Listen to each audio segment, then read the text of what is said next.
Shiv Sena UBT के MP Sanjay Raut ने 15 अगस्त यौम आज़ादी के मौके पर बाज़ म्यूनिसिपल इलाकों में गोश्त और मछली की दुकानें बंद करने के फैसले पर महाराष्ट्र हुकूमत को तनकीद का निशाना बनाया। राउत ने इल्जाम लगाया कि देवेंद्र फडणवीस महाराष्ट्र को कमजोर बना रहे हैं।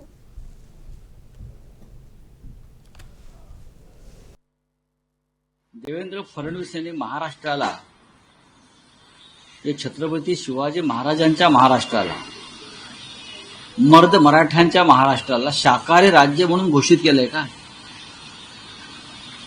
कुणाच्या दबावाखाली? मुंबईसारख्या शहरामध्ये, पुण्यासारख्या शहरामध्ये,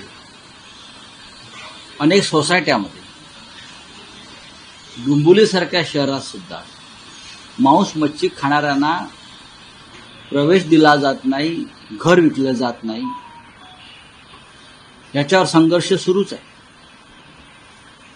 आता 15 ऑगस्ट स्वातंत्र्य दिनी महानगरपालिका फतवा काढते आणि त्या दिवशी मांस मच्छी विक्रीवरती बंदी आणते।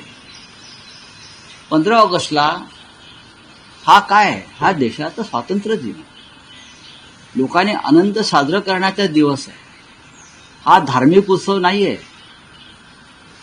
हा शौर्याचा दिवस आहे। लक्षात घ्या, हा शौर्य दिवस आहे। या दिवशी आम्हाला विजय प्राप्त झालेला आहे, आम्हाला स्वातंत्र्य मिळालेलं आहे आणि ते स्वातंत्र्य नरेंद्र मोदी, अमित शाह किंवा देवेंद्र फडणवीस